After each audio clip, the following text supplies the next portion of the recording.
আমেরিকার ইন্ডিয়ানা নামে একটা জায়গা ছিল, যে জায়গাটায় একটা ফেমাস বাড়ি আছে, যে বাড়িটার ছবি হয়তো আমরা প্রায় সবাই ইন্টারনেটে দেখেছি।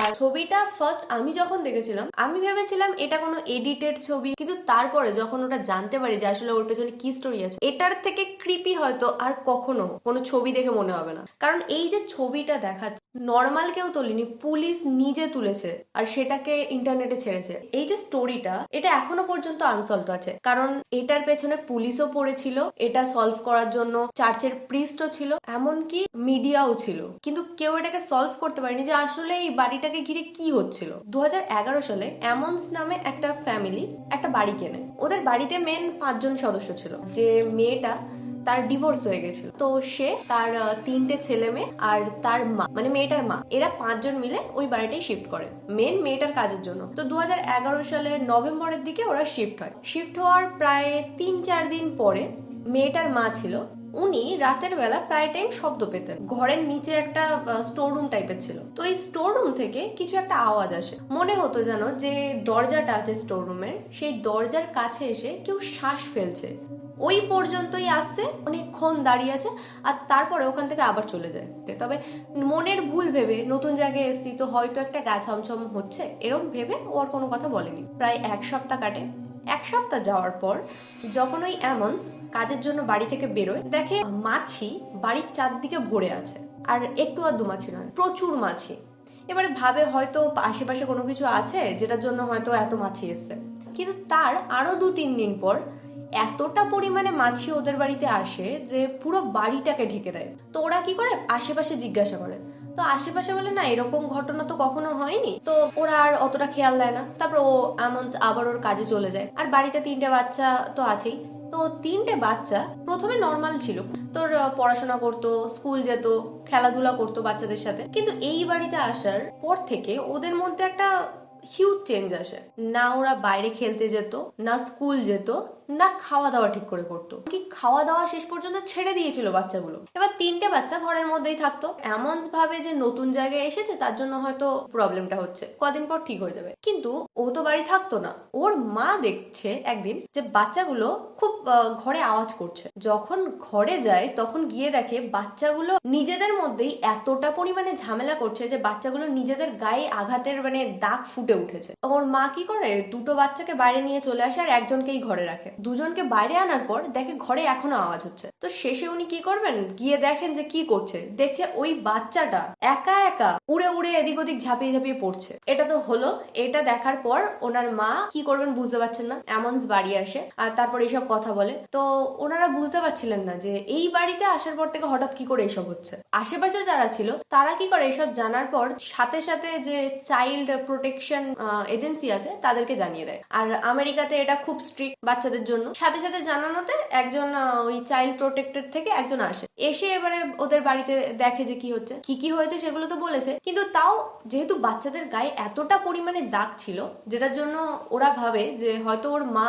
দিদা মিলেই হয়তো ওকে মারছে, যেটার জন্য ওরা কি করে, বাচ্চাগুলোকে নিয়ে ওদের অফিসে যায়। তো ওর মা আর দিদাও গেছিল। এবারে ওখানে বাচ্চাগুলো তো কোনো কথাই বলছিল না, যেটার জন্য ওরা একটা সাইক্রেটিস্ট ডাকে যে কি ব্যাপার হচ্ছে, যাতে কথা বলে। 3টে বাচ্চা এক জায়গায় বসেছিল। হঠাৎ করে একটা বাচ্চা ওর দিদার দিকে ছুটে আসে, আর যেটা দেখে ওর দিদা নিজেই ওর দিকে, বাচ্চাটার দিকে ছুটে যাচ্ছে। তারপরে দেখে যে দিদা সে বাচ্চাটাকে একদম এরম ভাবে ধরে আর ধরে বলে, তুমি যে সে নও তুমি। যেটাই বাচ্চাটা বলে, আমি অন্য কেউ। বলে ওর পা দিয়ে পেছনের দেয়ালে উঠতে শুরু করে, ওপরের দিকে উঠলো আর তারপরে ঝাঁপ মারলো। যেহেতু এটা পুরো একটা গ্রুপের সামনে হয়েছে, চাইল্ড প্রোটেক্টর যে অফিসাররা আছে তাদের সামনে হয়েছে, তো এসব দেখার পর ওদেরকে বাড়ি যেতে বলে। আর যে চাইল্ড প্রোটেক্টর যারা ছিল তারা পুলিশকে জানায়। এবার পুলিশ এসে এবারে তোর ওই যে নিচের যে স্টোর রুমটা ছিল সেখানে যায়।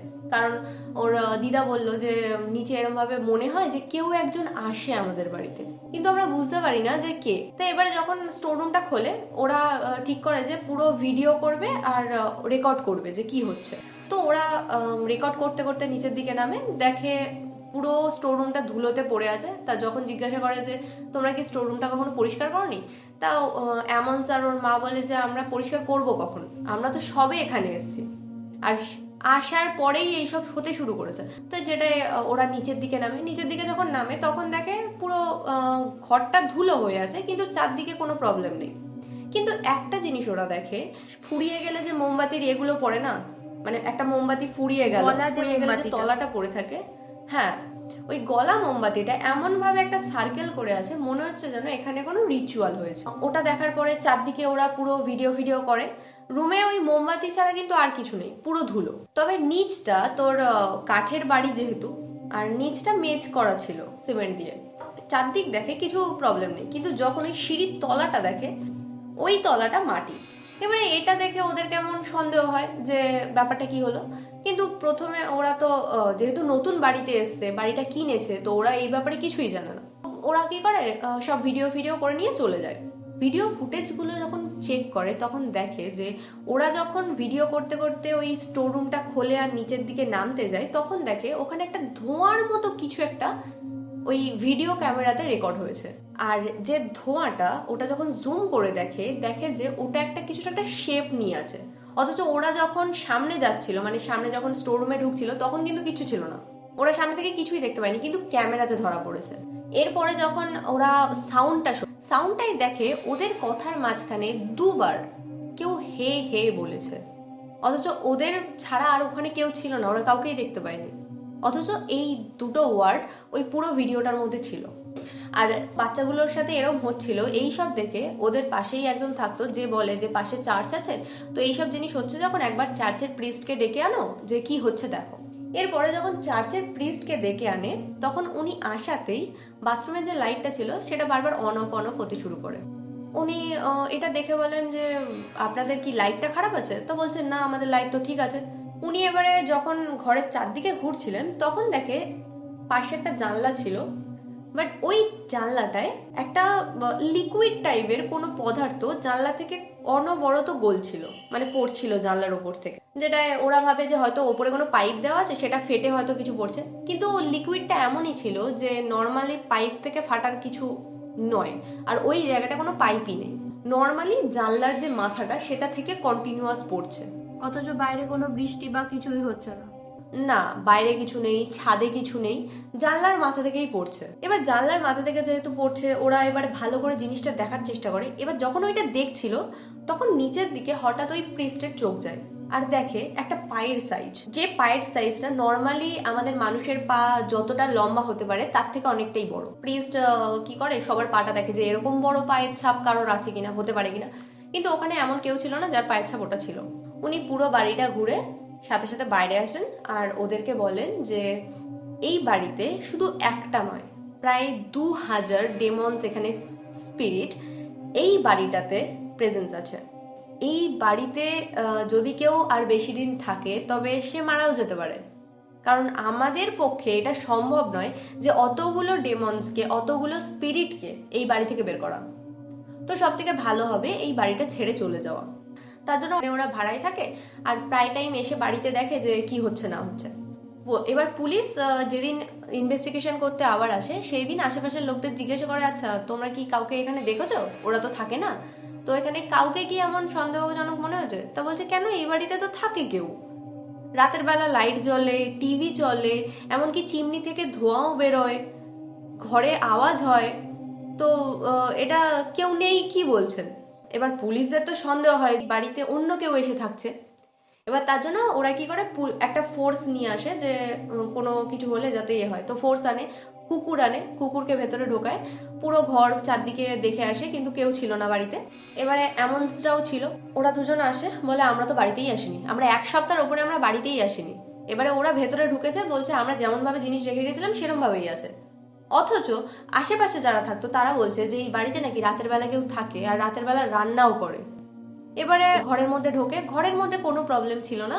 ওরা নিচে যায়, নিচে যাওয়ার পরে যে জায়গাটা আসলে ওই সিঁড়ির তলাটা, যে জায়গাটা আসলে খোলা মাটি ছিল, তো এরপরে যখন ওরা দেখে যে মাটিটা ওরকম হালকা মনে হচ্ছে খোলা টাইপের, তো ওরা এবার মাটিটা খুঁড়তে শুরু করে। মাটি খোঁড়ার পর ওই মাটির মধ্যে থেকে ওরা একটা নন স্টিকের যে প্যান হয় না, প্যান বের করে। তারপরে ওখানে বাচ্চাদের জুতো ছিল। তারপরে আস্তে আস্তে মাটি খুঁড়তে খুঁড়তে দেখে যে মেয়েদের জামা, প্যান্ট এইসব আছে। এইসব দেখার পর ওরা বুঝতে পারে যে এখানে হয়তো কেউ থাকতো বা থাকছে, যেটা বোঝা যাচ্ছে না। পুলিশ এবার নিজেদের যে ইয়েটা হয় যে আমরা এই ইনভেস্টিগেশন করে জানতে পেরেছি, সেই যে লিস্টটা ওরা পুরো অনলাইনে মানে সবার সামনে দেখিয়েছিল যে ওরা কি কি লিখেছিল। সেখানে ওরা পুরো লেখে যে আমরা এটা বুঝতে পারছি না যে আসলে মানুষ কেউ এখানে আছে না অন্য কিছু আছে, কারণ এত জিনিস আছে অথচ কাউকেই আমরা দেখতে পাচ্ছি না, বাড়ির সামনে সিসিটিভি লাগানো আছে। তো তারপর ওরা শেষবারের মতো বাড়ির বাইরে থেকে একটা ছবি তোলে। তখন তো পুরো ফ্রেশ ছিল, কিছুই বুঝতে পারছিল না। তারপর ওরা যখন দরজা টরজা বন্ধ করে দিয়ে আসবে সেই জানলাটার দিকে ওদের চোখ পড়ে। যেখান থেকে ওইটা পড়ছিল। হ্যাঁ হ্যাঁ হ্যাঁ, ওই যে লিকুইডটা এখনো পড়ছে, কিন্তু লিকুইডটা পড়ছে যে কোত্থেকে পড়ছে ওরা কিছুই বুঝতে পারে না। তবে যে লিকুইডটা পড়ছে সেটা পড়েই যাচ্ছে, তো ভেসে যাবে তো যদি এত লিকুইড পড়ে, কিন্তু সেটাও হচ্ছে না। না, তলায় ঢুকে যাচ্ছে অথচ নিচ থেকে কোনো কিছু নেই। এবার লিকুইডটাই যখন হাত দেয়, জাস্ট যে পুলিশ অফিসারটা হাত দিয়েছিল তার হাতটা পুরো সাথে সাথে পুড়ে যায়। ওরা কিছুই বুঝতে পারেনি যে আসলে লিকুইডটা কি, কিসের লিকুইড বা কি ওটা পড়ছে, ওরা কিছুই বুঝতে পারে না। এবারে তারপর ওরা বাড়ি থেকে বেরিয়ে আসে, বেরিয়ে এসে পুরো বাড়িটার একটা ছবি তোলে আর তারপর চলে যায়। তবে এরপর অ্যামন্সরা ওখান থেকে বাড়ি থেকে চলে গেছিল, কারণ ওই বাড়িতে ওরা থাকতে পারছিল না, কারণ ওদের বাচ্চাদের কয়েকদিন পর হয়তো এরম ভাবে চলতে থাকলে ওরা মারা যেত, ওর বাচ্চাগুলো। পুলিশরা তো ইয়েতে যায়, আর তারপরে যখন ওই যে ছবিটা বাড়ির বাইরে থেকে যে ছবিটা তুলেছিল, সেই ছবিটা যখন দেখে দেখে যে যে জানলা দিয়ে লিকুইডটা পড়ছিল সেই জানলায় কয়েকটা ফিগার দাঁড়িয়ে আছে। এই ছবিটা ওরা দেখে জাস্ট অবাক যে এটা কি করে হতে পারে, পুলিশটা নিজে ছবিটাকে তুলেছে। তো এটার কোনো আর প্রুফ বা কিছু বলতে গেলে কিছুই নেই যে কে আসলে কি করছে। এখানে পুরোটাই বোঝা যাচ্ছে যে এখানে কোনো আনন্যাচারাল জিনিস হচ্ছে। তো এরপরে পুলিশও কেসটাকে ওখানেই বন্ধ করে দেয়, কারণ ওরাও কিছু পায়নি। আর তারপরে 2016 বা 17 দিকে ওই বাড়িটাকে পুরোটাকে ভেঙে দেওয়া হয়। ভেঙে দিয়ে ওর ওপরেই একটা বাড়ি বানানো হয়, যে বাড়িটায় কেউ থাকে না, জাস্ট হেরিটেজ হিসেবে, হন্টেড বাড়ি হিসেবে ওখানে ওটাকে রাখা আছে। সবাই এখন টুরিস্ট ফুরিস্ট যারা আছে তারা দেখতে যায়, তবে বাড়ির মধ্যে ঢোকার কোনো ইয়ে নেই। ওটা এখন গভর্নমেন্টের আন্ডারে আছে। হয়তো এখানে তোমরা অনেকে বলবে যে এটা কোনো ট্রু স্টোরি নয়, বাট এটা আসলে ট্রু স্টোরি। তোমরা যদি ভাবো যে এটা কোনো ট্রু স্টোরি নয়, তোমরা নিজেরাই গুগলে সার্চ করতে পারো, তোমরা নিজেরাই বুঝতে পারবে যে এটা আসলে সত্যি নাকি মিথ্যা।